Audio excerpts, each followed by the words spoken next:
خب نوبتی هم باشه، نوبت آهنگیه که آهنگ آشناییه. ای جانم ای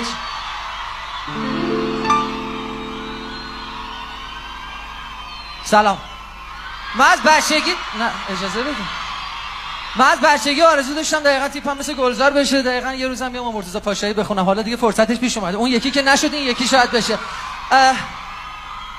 این یه دونه آهنگم بودی کامل مطمئن بودم حفظم، گفتم باز دوباره از روی شعر حالا از روی کاغذش بخونیم.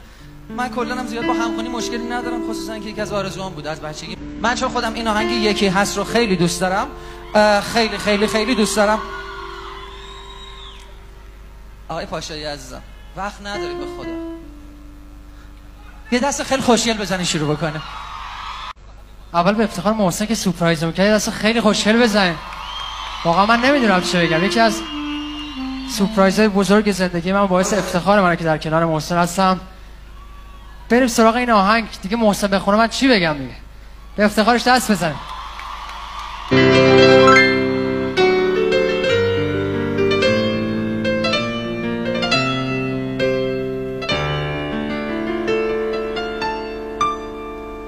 یکی هست تو قلبم که هر شب واسه اون مینویسم اون خانه، بدونه واسه اونه که قلب من این همه بیتابه. یه کاغذ یه خودکار شد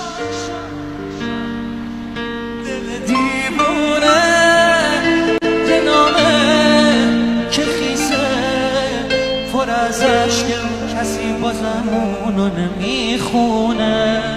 یه روز همینجا توی اتاق یه دفعه گفتاره چیزی نگفتم، آخه نخواستم دلشو غصه بگیر. گریه میکردم درا که میبست، میدونستم میمیرم. اون عزیزم بود نمیتونستم جلوی راشو بگیرم.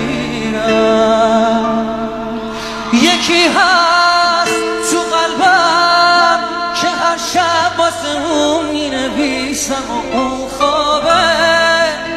نمیخوام بدونه واسه اونه که قلب من همه بیتابه. یه کاغذ دوباره شده همدم این دل دیرونه که خیزه پر از عشق بازم اونو نمیخونه.